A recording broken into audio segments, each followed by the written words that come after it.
네, 저희가 이제 초고가 이제 거의 대부분 완성이 이제 되어 가고 있고요. 오늘 이제 태고 수업을 기점으로 해서 우리가 이제 본격적인 태고를 좀 해보려고 합니다. 그래서 제가 태고를 좀 어떤 마음으로 좀 하시면 좋을지에 대해서 오늘 설명을 드리도록 하겠습니다. 네. 제가 오늘 이제 태고 수업을 하게 되어서 제 소개를 조금 간단히 드리면요. 저는, 석경아고요.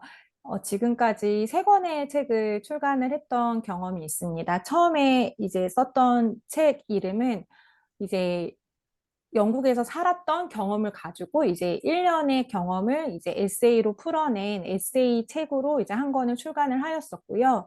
그리고 이제 바로 이제 연달아 가지고 제가 예전에 전공으로 이제 했던 감각통합이라는 그 전공을 가지고 와서 집에서 아이야 좀 쉽게 할 수 있는 감각놀이 책을 실용서로 책을 출간했던 경험이 있고요. 그 다음에 이제 또 제가 이전에 책을 경험했던 경험을 가지고 저같이 이제 기존의 작가가 아니었던 분들, 기존의 글을 뭐 계속 업으로 해오지 않았던 그냥 두 아이의 평범한 엄마가 어떻게 이제 기획 출간을 하게 되었는지에 대해서 아주 이해하기 쉽게 이제 책 쓰기에 대한 그런 경험을 풀어놓은 책, 자기계발서 같은 책을 한 권도 출간을 하였고요. 그래서 이제 세 권의 책을 이제 기획 출간을 했던 경험이 있고, 이후에 이제 책 쓰기 코칭이나 이런 책 쓰기 모임을 통해서 이제 여러분들의 이제 엄마들, 여성들을 주 타겟으로 이제 만나오는 일들을 하고 있습니다. 네, 그래서 저는 지금, 예, 두 아이 3학년과 7살 딸이랑 아들을 둘을 키우고 있고, 이제 아이들 키우면서 책 쓰면서 그 책을 쓴 그 경험을 가지고 그 다음 일들로 좀 뻗어나가는 그런 다양한 일들을 하고 있는 그런 사람입니다. 그래서 지금 이제 저희 라이팅미에서 이제 여러분들을 만나게 되었고요. 오늘은 제가 이제 책에 대한 전반적인 이야기를 드리고, 이 책을 저희가 초고를 썼는데 이제 앞으로 태고를 좀 어떻게 해나가면 좋을지에 대해서 설명을 좀 드리려고 해요. 네, 저희가 좀 계속해서 강조드리는 내용인 것 같아요. 저희가 처음에 이 라이팅미를 모집할 때도 저희는 책을 쓰는 그런 프로그램이에요. 책을 쓰는 6개월 뒤에 저희는 책 북토크 그 출간 기념회를 마지막으로 장식하면서 끝나는 그런 프로그램이라는 것을 저희가 공지하면서 이제 여러분들의 신청서를 받게 되어서 이 프로그램으로 우리가 만나게 되었는데요. 그러면은 저희가 책이라는 그 하나의 그 목적을 가지고 저희가 만난 지금 이런 프로그램이잖아요. 그렇기 때문에 여러분들이 처음 마음에 분명히 내가 책을 출간하고 싶다. 책에 대한 나의 어떤 열망, 나의 어떤 마음이 있었기 때문에 이 프로그램에 이제 지원을 하셨을 거라고 생각이 들어요. 그렇기 때문에 그 처음 마음으로 좀 돌아가셔가지고 내가 왜 책을 출간하고 싶어 했지? 내가 왜 이 책이라는 키워드에 내 마음이 좀 이끌렀지? 그거에 대해서 조금 이제 점검해 보시는 시간을 가졌으면 좋겠습니다. 그래서 책을 출간을 하고자 하는 이유에 이제 나를 위한 이유가 분명히 있을 거예요. 이 책을 출간함으로 인해서 내가 어떤 도움을 받고 싶거나, 내가 작가로 뭐 한 걸음 나아가고 싶다거나, 나는 글을 조금 더 잘 쓰는 사람이 되고 싶다거나, 나는 이 과정을 통해서 내가 좀 치유를 받고 싶다거나, 그런 이유들이 분명히 있을 것입니다. 네. 근데 책이라는 것은 내가 그냥 내 노트북에 글을 쓴다거나 나만 볼 수 있는 한글 파일을 쓰는 게 아니에요. 책은 반드시 독자를 위한 이유가 있어야 합니다. 왜냐하면 이 책은 우리가 세상에 내놓는 거잖아요. 내놓는 거기 때문에 나를 위한 이유만 있으면 안 된다고 저는 생각을 해요. 이게 종이에 다 인쇄되어 가지고 모든 독자가 누구든지 책값을 지불하면 볼 수 있는 거거든요. 그렇기 때문에 이 책을 사서 읽는 독자가 이 책을 왜 읽어야 하지? 내가 이 독자들한테 어떤 무언가를 줄 수 있을지에 대해서 반드시 생각을 하셔야 돼요. 그래서 나를 위한 이유와 독자를 위한 이유를 한번 좀 점검을 해보시면은 좀 마음을 좀 다시 이제 다잡는데 좀 도움이 되실 거라고 생각이 듭니다. 그래서 저희가 책에 대한 이야기를 조금 더 제가 해보면요. 보통은 이제 책을 쓰시는 분들은 대부분 이제 글쓰기를 좋아하시는 분들, 글을 평소에 좀 쓰신 분들이 책에 이제 관심을 좀 보이고 책 쓰기에 도전을 하게 되거든요. 그럼 요즘에는 이제 SNS 시대이기 때문에 뭐 인스타를 하신다거나 블로그를 하신다거나 뭐 블로그를 하신다거나 브런치 뭐 이런 다양한 SNS 채널을 통해서 글을 쓸 수 있게 되죠. 물론 이런 것들을 하시는 분들도 있을 거고 아직 안 하시는 분들도 있을 거고 뭐 글쓰기 모임을 통해서 글을 써본 경험이 있으시거나 어쨌든 글을 좋아하시는 분들이 여기 모여 있을 거라고 저는 생각을 해요. 관심이 있으신 분들이. 근데 그런 SNS랑 가장 큰 차별점이요. 책은 인쇄가, 종이에 인쇄가 돼서 종이에 찍혀서 한 권의 책으로 나오게 되잖아요. 그렇기 때문에 이 책에 적혀진 그 글자, 그 인쇄된 글은 절대 수정을 할 수가 없어요. 저는 이게 정말 책의 가장 큰 특징이라고 생각을 합니다. 처음에 이제 제 책이 아무것도 모를 때 출간이 되기, 이제 인쇄가 되는 그 장면이 막 돌아가는 그 인쇄소에서 막 책이 돌아가요. 막 쉴 새 없이 돌아가는데 그게 막 나오고 있으면 아, 내가 1년 동안 진짜 너무너무 애써서 쓴 책이 나오니까 엄청 엄청 막 기쁜 마음만 있을 거라고 저는 생각을 했거든요. 근데 그렇지가 않더라고요. 그 인쇄기가 막 돌아가는데 저기 찍혀서 나오는 2,000부의 책이 이제 세상에 나오는 거잖아요. 세상에 나오는 거기 때문에 정말 세상에 뭔가 이렇게 태어나는 것처럼 그거를 절대 되돌릴 수 없다라는 생각이 들더라고요. 그래서 아, 이 책에 있는 내용을 정말 내가 쓴 글자기 때문에, 내가 쓴 글이기 때문에 내가 오롯이 책임을 져야 한다. 그거에 대한 책임감을 반드시 가질 수밖에 없습니다. 책이라는 것은. 블로그에 글을 쓰면 바로 수정하고 바로 삭제할 수 있어요. 내가 쓴 글을 언제든지 내가 조금 잘못된 정보를 담았다고 하면은 수정을 바로바로 할 수 있지만 책은 찍혀서 나오면 절대 수정을 할 수가 없거든요. 그렇기 때문에 그 책에 찍혀져 있는 내가 쓴 글에 대한 책임을 오롯이 저자가 질 수밖에 없는 구조입니다. 그렇기 때문에 그 책의 저작권을 저자가 가져가는 거예요. 아무리 출판사에서 책을 냈다 해도 출판사에서 글의 저작권을 가져가지 않습니다. 그 글에 대한 저작권은 저자에게 있어요. 네, 그렇기 때문에 아, 내가 좀 책임감을 갖고 책을 써야 된다라는 부분을 조금 잘 알고 좀 쓰시면 너무 좋을 것 같고요. 아까 이제 말씀드렸듯이 책이라는 게 나오면은 누구든지 책값, 뭐 예를 들어서 18,000원이라고 측정이 됐다고 해요. 그럼 서점에 가서 18,000원을 결제하면 그 책을 사볼 수 있거든요. 내가 이 책을 팔고 싶은 사람한테만 팔고 팔기 싫은 사람한테는 안 팔 수가 없어요. 그러니까 이게 그냥 세상에 이렇게 드러나는 거예요. 나의 글이. 작가가 되는 거잖아요, 지금. 그렇기 때문에 책이 출간된다는 거에 대해서, 아, 내가 그 글에 대한 책임감과 내가 그 글을 세상에 드러낼 수 있는 용기, 반드시 용기가 필요한 일이라고 저는 생각을 하거든요. 그래서 그 부분을 조금 더 좀 신중하게 생각을 해주시면 너무 좋을 것 같아요. 그래서 저희가 이제 초고를 썼고요. 이제 태고 작업을 할 겁니다. 근데 초고는 여기 계신 지금 이제 저자분들이잖아요. 저자분들이 마음껏 쓸 수 있는 글을 마음껏 쓰셨어요, 지금. 그쵸? 그거는 저희가 마음껏 끄집어내기를 저희가 기다리고 있었습니다. 초고는 원래 그렇게 쓰는 거예요. 그렇게 쓰신 다음에 지금부터는 우리가 태고라는 것은 책에 정말 인쇄되어서 나올 내용을 다듬는 작업이라고 생각을 하시면 돼요.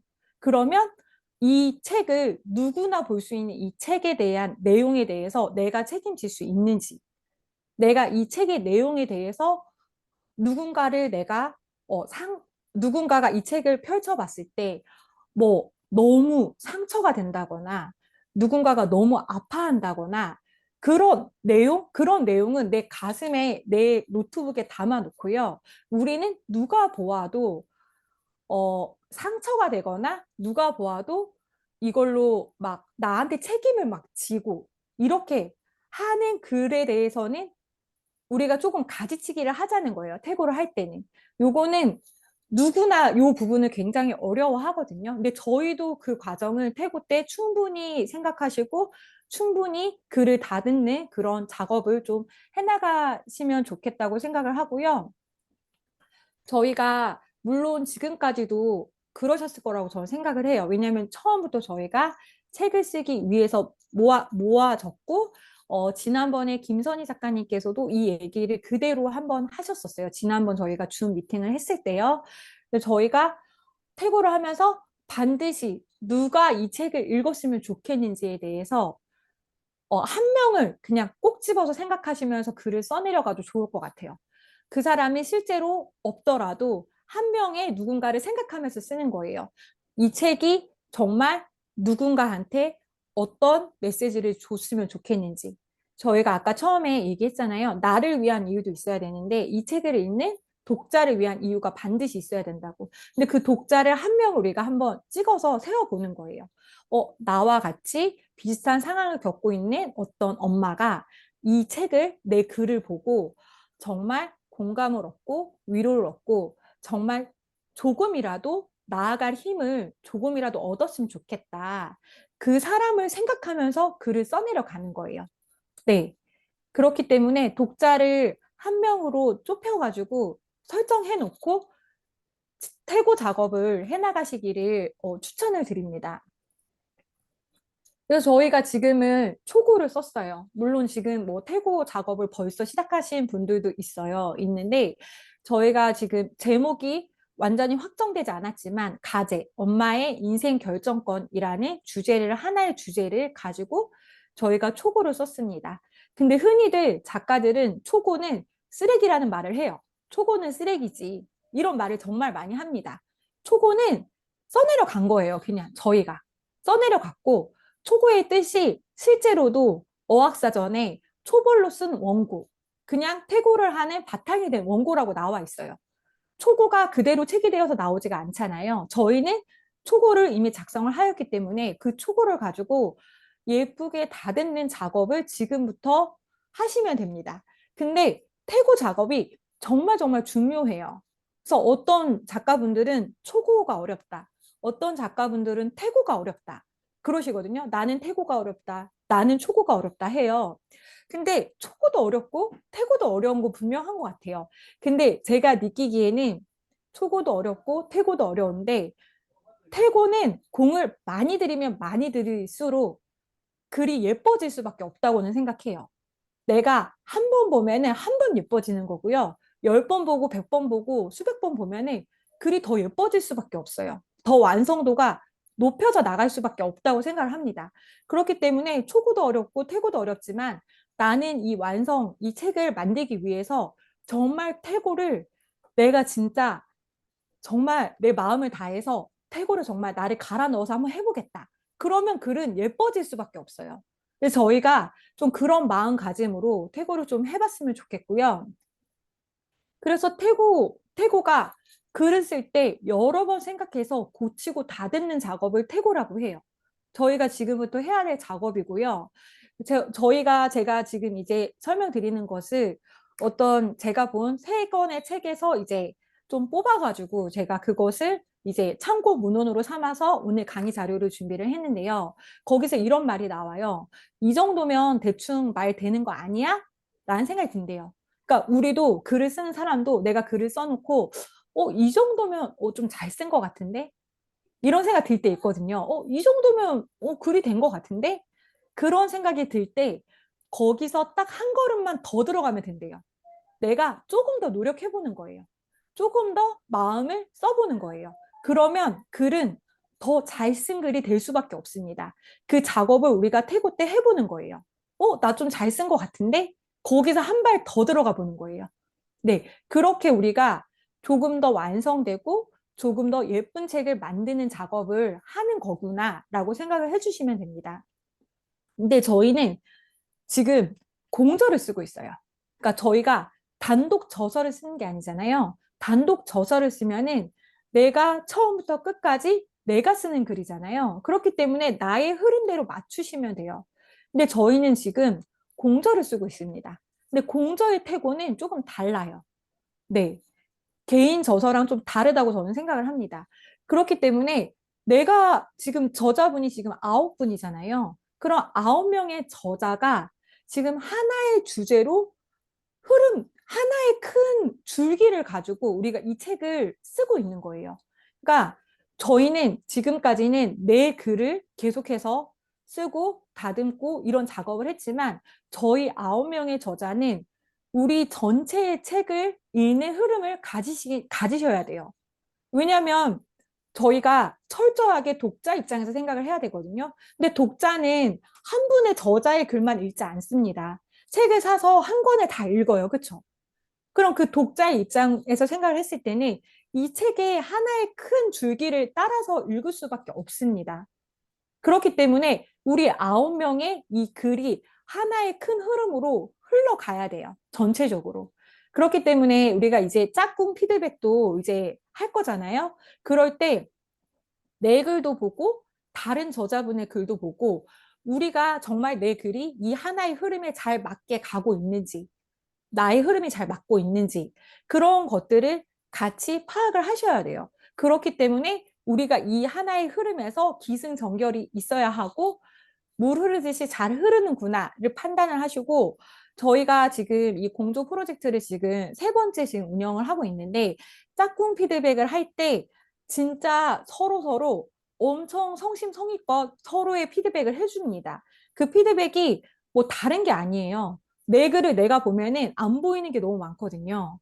비문도 있고 오탈자도 있고 뭐 띄어쓰기도 있고 뭐 그런 게 너무 많은데 내가 쓴 글은 안 보여요. 내가 계속 쓴 글이고 나는 내 상황과 내 내용을 다 알고 있는 사람이기 때문에 나는 후루룩 읽어도 다 이해가 되거든요. 근데 짝꿍이 정말 읽었을 때, 독자의 마음으로 읽었을 때, 이게 갑자기 튀어나온 내용이라거나, 요거에 대한 내용은 조금 더 설명이 필요하다라거나, 요런 거를 좀 세심하게 서로 좀 내 글처럼 봐주는 작업을 하는 겁니다. 왜냐하면 저희는 내 글만 잘 쓴다고 한 권의 좋은 책이 나오지 않아요. 우리는 한 배를 탄 같이 우리는 같은 목표물을 향해 가고 있는 사람들이기 때문에 서로의 글도 같이 성심성의껏 봐주는 거예요. 다른 사람의 글이 좋아지면 내 책이 좋아지는 거예요. 우리 책이 좋아지는 거예요. 네, 그래서 우리는 같은 목표를 가지고 하나의 책을 만들고 있다라는 것을 잊지 마시고 그렇게 좀 같이 해주셨으면 너 지금 몇 좋겠습니다. 시인데 이제까지 나와가지고 네, 아니 그거 다 지금 아이들이 안 자고 있어요. 그쵸? 네. 그리고 이제 저희가 전체 흐름을 맞췄잖아요. 그러면은 전체 흐름을 맞춘 다음에 이제 한 분, 지금 9명의 저자분이 한 명의 저자분이 거의 6곡지 정도 분량을 우리가 넣기로 했어요. 이 책에. 6곡지. 어떤 분은 조금 더 들어갈 수도 있고 어떤 분은 조금 덜 들어갈 수도 있어요. 근데 어쨌든 저희가 정한 건 6곡지예요. 지금 기준을. 그럼 그 6곡지 전체의 흐름도 봐야 되지만 내 챕터, 나의 6곡지에 대한 흐름을 보셔야 됩니다. 네.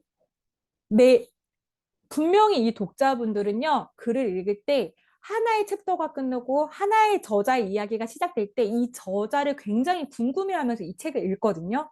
그랬을 때 내 챕터를 읽을 때 이 독자들이 나의 이 흐름에 맞게 읽어 내려갈 수 있는지, 독자를 배려한 그 기승전결이 있는지에 대해서 체크를 하셔야 돼요. 그 챕터의 구성을. 그런 다음에 하나의 꼭지, 저희가 6꼭지인데 그 하나의 꼭지에서도 내가 이 꼭지에서 말하고자 하는 독자에게 어떤 메시지를 주고 싶어 하는지에 대한 메시지가 하나가 분명히 있어야 돼요. 그 하나의 꼭지, 그 주제를 정해놓고 그 꼭지의 흐름이 잘 연결이 되는지도 한 꼭지씩도 파악을 하는 겁니다, 저희가. 네. 그러니까 저희가 3개의 작업을 해야 돼요. 한 권의 책인데 우리 9명의 저자의 글이 잘 하나의 줄기로 흐르고 있는지를 내 글을 그 안에서 잘 무르르지 흐르는지를 파악을 하시고요. 두 번째로는 내 6개의 꼭지가 독자를 배려해서 이 기승전결이 잘 연결이 되는지를 파악을 하시고요. 그 6꼭지 안에 한 꼭지씩 이 꼭지 안에서 내가 주고자 하는 메시지가 뭔지를 하나를 뽑아내서 아, 나는 이 메시지를 주고 싶어서 이 꼭지를 쓰고 있는 거지를 잊지 말고 그 글을 정리를 하는 겁니다. 그렇게 세 개를 하는 거예요. 그 세 개를 이제 해주시면 되고요. 그리고 이제 어, 지금 메시지는 제가 충분히 얘기를 한 것 같고요. 그 다음에 이제 독자가 이해할 수 있는지를 체크를 하는 거예요. 어떨 때는 나는 내 그 배경을 충분히 설명했다라고 인식을 할 수 있는데 독자 입장에서는 그 글을 읽으면서 궁금증이 생기는 부분이 있을 수도 있어요. 이게 갑자기 왜 나왔지? 이 얘기는 왜 갑자기 나왔지? 그러니까 그렇게 좀 궁금한 내용은 조금 더 부연 설명이 필요한 거예요. 거기서. 독자가 의문점을 갖게 되는 지점이 있으면 거기는 조금 친절하게 설명을 더 붙여야 되고요. 근데 내가 전달하고자 하는 그 중심 메시지에서 갑자기 튀는 에피소드가 있거나 갑자기 필요 없는 불필요한 내용이 들어가 있는 내용도 있습니다. 그러면 그런 거는 과감하게 삭제를 하는 거예요. 내가 이 하나의 꼭지에서 이 흐름에 안 맞는 것들이 있거든요, 내용이. 그거 불필요한 거는 이렇게 과감히 삭제를 하고요. 그리고 부연 설명이 필요한 것은 추가해서 쓰는 작업을 하는 겁니다. 독자가 가독성 있게 이 글을 잘 이해하면서 읽을 수 있도록이요. 그거를 좀 분명히 체크를 해주시면 좋고요. 네. 그래서 저희가 공저를 태고할 때 이런 말을 해요. 쉽고 간결한 문장을 쓰자, 우리가. 근데 우리가 막 엄청 뭐, 이렇게 비유도 좀 하고, 또 뭐, 은유법도 쓰고, 좀 뭐, 이렇게 좀 멋들어지게 이제 글을 너무 쓰고 싶잖아요. 그러고 글을 썼는데, 왜 나는 이 글을 이거밖에 못 쓰지? 이런 생각이 들 수도 있고요. 근데 어쨌든 제가 그 얘기를 들었어요. 제가 세 번째 출판사 대표님이랑 미팅을 했는데 그 출판사님이 그 얘기를 하더라고요. 글은 딱 초등학교 6학년, 중1이 읽어도 처음부터 끝까지 다 이해가 되는 글이 제일 잘 쓴 글이래요. 그러니까 어렵고 뭐 너무 멋들어지게 쓸 필요가 없다라는 거예요. 누가 읽어도 초등학교 6학년에서 중2가 읽어도 완벽하게 이해되는 글이 가장 잘 쓴 글이라고 해요. 그렇기 때문에 이 책에 또 이런 얘기가 있어요. 간결하다고 다 좋은 건 아닌데 좋은 건 대체로 간결하대요. 네. 그렇기 때문에 우리가 태고를 할 때, 좀 쉽고 간결한 문장으로 가지치기를 좀 해보자. 요렇게 좀 생각을 하면서 태고를 해보시면 좋을 것 같습니다.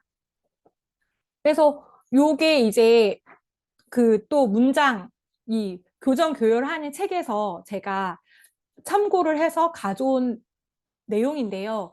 이 부분은 저도 사실 아직도 굉장히 어렵긴 해요. 근데 제가 예시를 들면서 좀 설명을 할게요. 저는 요거를 다 적용하실 수는 없거든요. 근데 일단 한번 내용을 듣고요. 여기서 그런 게 있어요. 내가 유난히 많이 쓰는 표현들이 있을 거예요.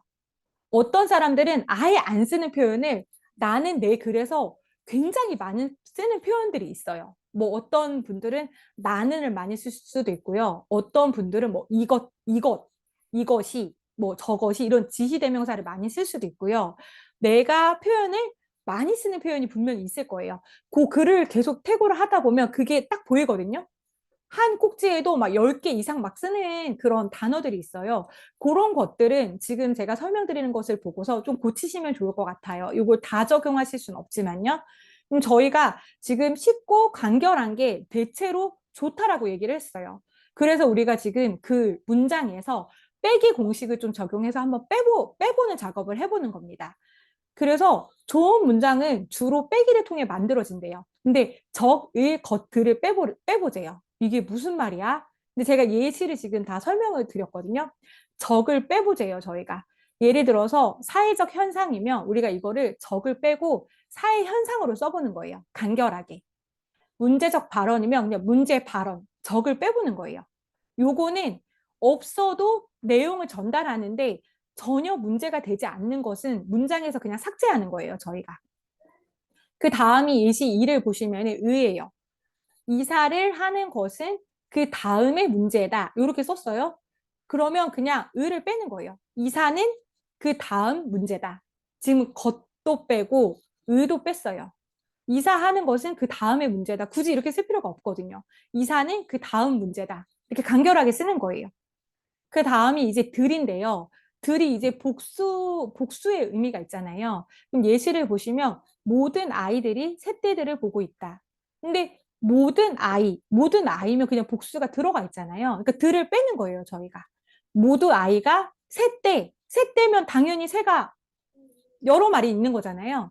들을 빼보는 거예요. 모든 아이가 새떼를 보고 있다. 이렇게 복수에 대한 들을 빼보는 겁니다. 불필요한 것들을.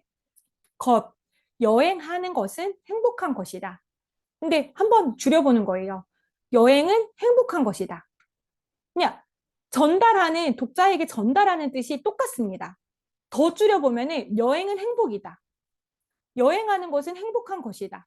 그게 여행은 그냥 행복이다라는 얘기잖아요. 그러니까 것을 한번 빼보는 거예요. 여행은 행복이다. 우리가 불필요한 것은 삭제를 해보는 그런 작업을 하는 겁니다. 그 다음에도 이제 똑같아요. 굳이 쓰지 않아도 되는 것들. 그것 중에 하나가 요거는 많이들 쓰실 것 같아요. 저도 이 표현을 많이 쓰는 것 같아요. 있는, 있었다, 뭐뭐에 있어. 이걸 빼보는 거예요. 예를 들어서 예시 1번에 겁에 질려 있는 아이. 여기서 있는을 빼보는 거예요. 겁에 질린 아이. 상관이 없죠, 저희가. 이 문장을 전달하는 데 있어서 빼보는 거예요. 집은 항상 더러운 상태에 있었다. 그냥 집은 항상 더러웠다. 뭐뭐에 있었다를 빼보는 거예요. 똑같은 의미거든요, 지금. 그리고 예시 3번에 나에게 있어 글쓰기는 중요하다. 에게 있어를 빼보는 거예요. 내게 글쓰기는 중요하다. 이렇게 쓰는 거예요. 문장을 좀 쉽고 간결하게. 네. 그 다음에 이 밑에도 예시 4번도 전통은 변함없이 이어지고 있었다. 그냥 전통은 변함없이 이어졌다. 이렇게 간결하게 줄이는 작업을 하는 겁니다. 그래서 여러분들이 많이 쓰는 표현을 좀 이렇게 삭제해보는 마지막에 태고하실 때 이런 것들을 좀 하면서 문장을 좀 다듬으면 좋습니다. 그 다음에 이제 지시대명사거든요. 그, 이, 저, 그렇게, 이렇게, 저렇게를 빼보는 거예요. 근데 이런 것들 우리가 되게 많이 쓰거든요. 여기, 저기, 거기 이런 지시대명사도 빼보는 거예요. 요거를 이곳, 저곳, 그곳으로 한번 바꿔보는 작업을 해보는 거라고 합니다. 예를 들어서 예시 1번에 그 누구도 관심을 보이지 않았다. 그 누구도를 아무도 관심을 보이지 않았다로 명확하게 쓰는 거예요. 그 다음에는 여기가 신혼생활을 시작했던 곳이다. 여기가를 이곳으로 바꾸는 거예요. 조금 더 명확하게 쓰는 겁니다. 이곳 문정동에서 신혼생활을 시작했다. 그 다음에 크고 작은 빌라들이 줄지어 있는 여기서 여기를 빼는 거예요. 이곳에서 이렇게 여기, 여기를 다 이곳으로 지금 바꿔보는 작업을 해본 겁니다. 네. 그 다음이 이제 저희가 가장 많이 할 수 있는 문장 표현 중에 하나인데요. 제가 첫 책을 썼을 때 이렇게 썼었어요. 왜냐하면 제가 그 영국에서 1년 살았던 경험을 가지고 에세이를 썼다고 했잖아요. 그러니까 저는 현재를 쓴 게 아니라 온통 과거를 썼어요. 과거. 옛날에 있었던 일. 근데 저희가 대부분 과거에 내가 경험했던 일들을 책에 담게 되잖아요. 그건 누구나 거의 대부분 마찬가지라고 생각을 해요. 현재 뭐 자기계발서를 쓰지 않는 이상. 근데 과거형을 너무 반복을 하는 거예요. 하나의 문장이. 저희도 아마 지금 과거 얘기를 풀고 있기 때문에 대부분이 과거형의 그 문장을 많이 만들어서 쓰셨을 거예요. 근데 거기서 예시 1번에 보시면은 영국에서 지냈던 1년 동안 유럽 여행을 다녔다라고 썼어요. 그러면은 지냈던도 과거고 지금 다녔다도 과거잖아요. 그렇기 때문에 지냈던을 지낸으로 바꿔보는 거예요. 조금 더. 과거형을 한 번 더 빼보는 겁니다. 왜냐하면 이렇게 바꿔도 전혀 의미가 바뀌지가 않아요. 근데 계속해서 문장이 과거가 나오면 읽는 사람이 그게 너무 재미없는 문장이 되거든요. 그래서 이렇게 바꿔보고요. 이 밑에도 내가 겪었던 다양한 경험들이 지금의 나를 만들어 주었다를 간결하게 바꿔보는 거예요. 내가 겪었더가 아니라 겪었던이 아니라 겪은 다양한 들이에서도 들을 뺐어요, 지금. 앞에서 빼기 공식이 있었잖아요. 들을 빼고 다양한 경험이 지금의 나를 만들었다. 만들어 주었다도 아니고 만들었다. 이렇게 간결하게 바꿔보는 작업을 하는 겁니다. 그래서 우리가 과거에 있던 일을 쓴 글을 다시 돌아보면서 내가 너무 한 문장의 과거가 계속 반복이 된다고 하면은 그 앞에 있는 거를 조금 바꿔보는 작업을 하면서 문장을 조금 부드럽게 다듬어 보는 그런 작업을 하시면 좋을 것 같습니다. 네. 그 다음에 이제 요거는 조금 문장에 대한 이제 이야기인데요. 다른 단어를 새 단어로 바꿔보는 작업을 해보는 거예요. 이게 어떤 이야기냐면요. 이 밑에 나와 있죠. 이 글 우리도 잘 쓸 수 있습니다. 책에 이런 표현이 있어요. 사랑하는 사람에게 5,000번째 되풀이하는 사랑한다는 말. 그냥 사랑해 하는데 우리가 책에 사랑한다고 쓰잖아요. 근데 그 사랑한다는 그 단어를 새롭게 채워줄 단어가 필요하다고 해요. 사랑하는 거 다 알죠, 저희가. 근데 사랑한다는 말이 계속해서 반복하면 재미가 없는 거예요. 그렇기 때문에 우리가 다른 단어를 많이 쓴 그런 단어들을 새 단어로 우리가 채워주는 그런 문장을 좀 바꿔보는 그런 것들을 좀 해보는 겁니다. 네.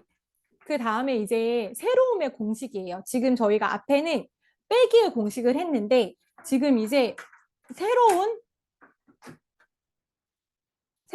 이제 새로움의 공식을 한번 해볼게요. 어, 잠시만요. 네.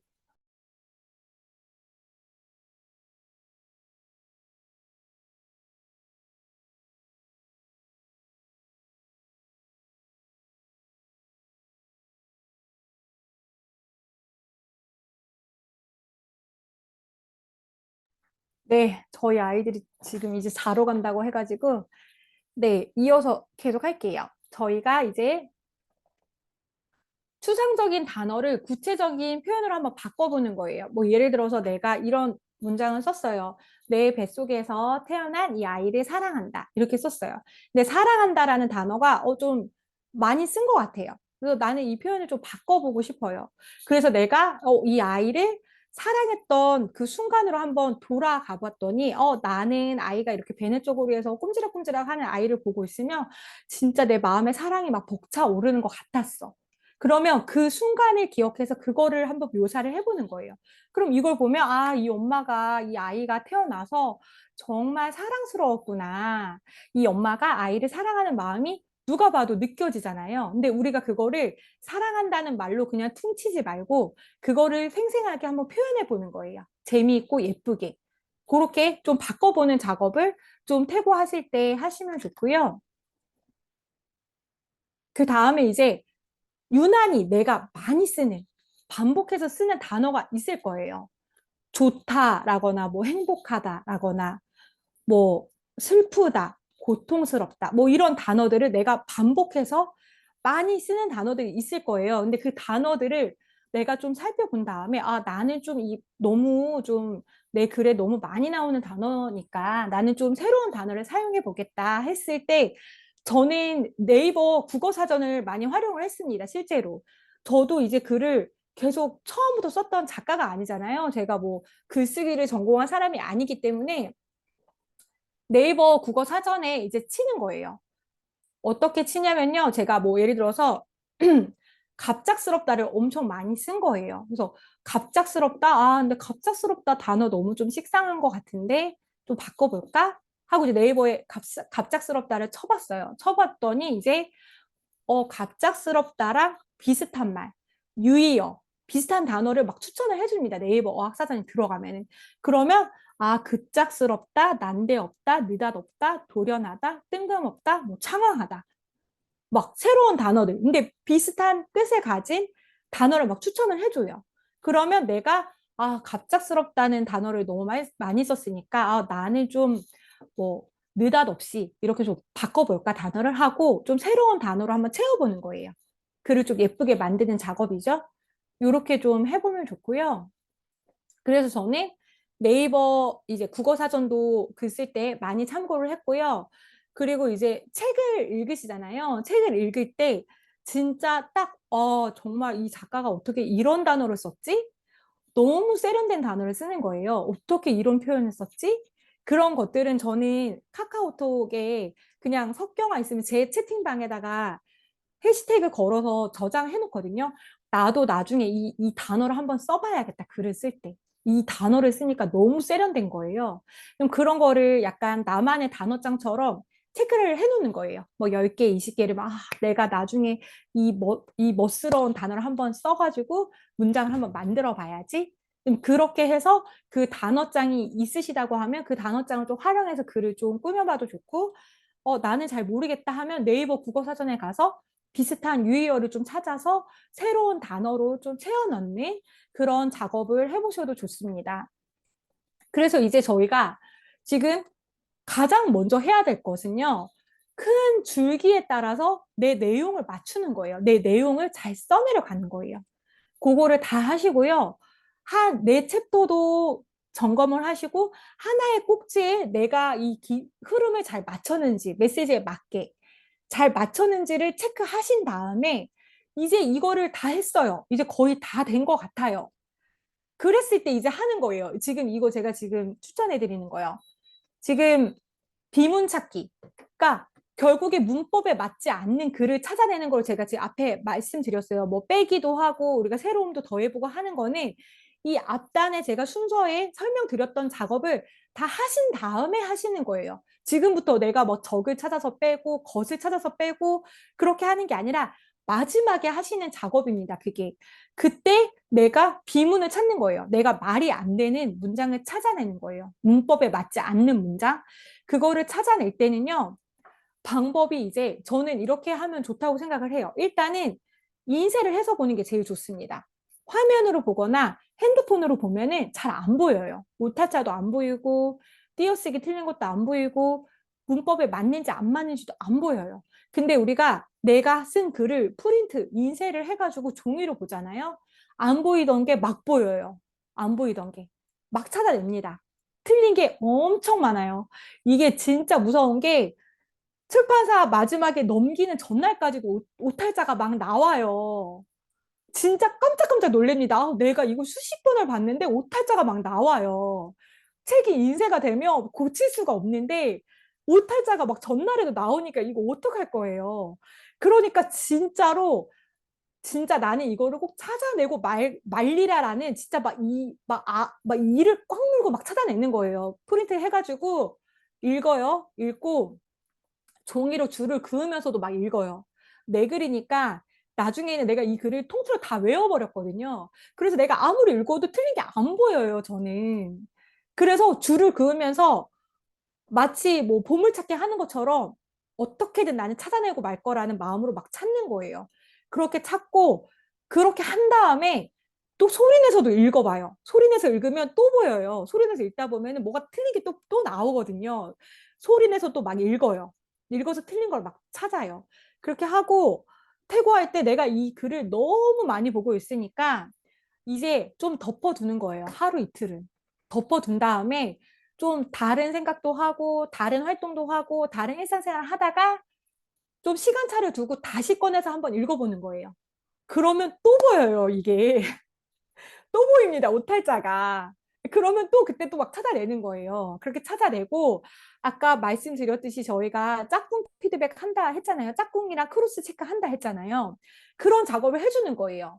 내가 보면 안 보이거든요. 그러니까 나랑 짝이 맺어진 짝꿍 것도 열심히 봐주는 거예요. 혹시 오탈자가 있나? 혹시 띄어쓰기 틀린 게 있나? 혹시 문법에 맞지 않는 말이 있나?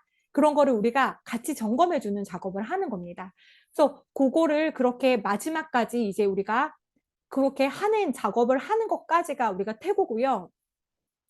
지금 이제 맞춤법 문법 검사기라는 게 있는데 요게 이제 우리가 이제 태고를 내가 어느 정도 지금 챕터에 맞게 분량이랑 이제 흐름에 맞게 분량을 만들었어요. 만든 다음에 반드시 그 오탈자랑 이거 인쇄해서 하기 전에 우리는 이 작업을 해야 합니다. 한국어 맞춤법 문법 검사기에 내 글을 통째로 복사해가지고 통째로 넣는 거예요. 넣은 다음에 여기서 일단은 우리가 AI의 힘을 빌려서 문법, 오탈자, 띄어쓰기 다 검수해 주거든요. 한 바퀴 돌리는 거예요. 근데 요거를 돌리고 시작하는 사람이랑 안 돌리고 시작하는 사람은 천지 차이예요. 근데 저희가 이거를 꼭 돌리세요, 돌리세요 얘기해도 안 돌리시는 분도 간혹 있거든요. 그럼 이제 모아서 오면은 이거 안 돌리셨죠? 하면은 안 돌렸어요. 막 이렇게 얘기를 해요. 근데 돌리셔야 돼요. 이거를 일단은 얘가 100%다 찾아주지 않거든요. 요거를 한 다음에 우리가 앞단 거를 해야 돼요. 앞에 설명드린 거를. 근데 요거를 먼저 하고 시작을 하는 겁니다, 저희가. 예를 들어서 여기에 우리는 문장을 글을 통으로 넣겠지만 여기 일단 제가 예시로 보여드리려고 적었어요. 나는 두 아이의 엄마입니다를 적었어요. 적고 우리가 이거를 교정을 돌려봤더니 옆에 이제 띄어쓰기가 나오죠. 두 아이의 띄어쓰기가 틀린 거예요, 지금. 그러면 빨간색으로 나와요. 어떻게 고쳐야 된다라고. 그래서 이제 이거를 적용할 거면 적용한다라고 누르면은 얘가 다 바꿔줍니다, 글을. 그래서 우리가 처음에 글을 다 가다듬은 다음에 여기 교정기에 문법 검사기에 넣은 다음에 뺀 글로 우리가 다시 이제 오탈자 검수를 하는 겁니다. 그래서 그렇게 우리가 진행을 하시면 됩니다. 네, 제가 지금 이제 태고 수업을 준비한 게 이제 거의 다 마쳤어요. 그래서 제가 지금 이 태고 수업을 준비하면서 참고했던 책이 이 세 권이거든요. 아까 뭐 빼기 공식, 새로운 공식 나오는 거는 다 내 문장이 그렇게 이상한가요? 요 책에서 제가 참고를 했고요. 글 우리도 잘 쓸 수 있습니다. 이 책에서는 이제 글을 어떻게 하면 마음을 담은 독자한테 닿을 수 있는 글을 쓸 수 있는지에 대해서 나오고요. 그리고 책 한번 써보시다는 책을 어떻게 쓸 수 있는지, 어떻게 처음에 주제를 정하고 내가 책을 어떻게 써내려갈 수 있는지에 대한 전체적인 내용이 담겨져 있는 책이거든요. 그래서 저는 이 세 권의 책을 참고해서 지금 여러분에게 태고 수업을 진행을 하였습니다. 그래서 제가 이제 마지막으로 이 글 우리도 잘 쓸 수 있습니다. 이 책이 실용 자기계발서잖아요. 글쓰기 책이거든요. 근데 제가 이 책을 읽고서 너무너무 감동을 많이 받은 거예요. 글쓰기를 알려주는 책인데 너무너무 감동스러운 글이 너무 많아가지고 글쓰기 책을 읽는데 막 눈물이 막 울컥울컥 하는 지점이 몇 번 있었어요. 이 책을 읽고서. 근데 여기 프롤로그에 이런 글이 있어요. 우리가 먹은 마음이 우리가 쓴 글에 잘 담길 수 있도록 더 정확한 빛깔로, 더 정확한 무게로, 더 정확한 지점에 닿을 수 있도록 우리가 글을 쓰는 겁니다. 그러니까 우리가 내가 글을 쓰는 마음을 먹은 이유가 있잖아요. 그 이유가 희석되지 않고 정확하게 독자한테 가닿을 수 있도록 내가 글을 예쁘게 다듬는 작업을 하는 겁니다. 네. 그렇게 우리가 태고를 조금 마음을 담아서 내가 좀 해봐야겠다라고 생각을 하시면서 이제 태고를 해주시면 좋겠고요. 저희가 지금 선희 작가님이랑 나나 작가님이랑 저랑 세 명이 지금 같이 이 책 작업을 같이 하고 있잖아요. 그렇기 때문에 저희가 여러분의 글이 책이 되는 그날까지 저희가 마음만 다하겠어요? 저희는 뭐든지 다 뒤에서 밀어주고 있거든요. 그러니까 도움이 필요하시면 언제든지 요청해 주시고요.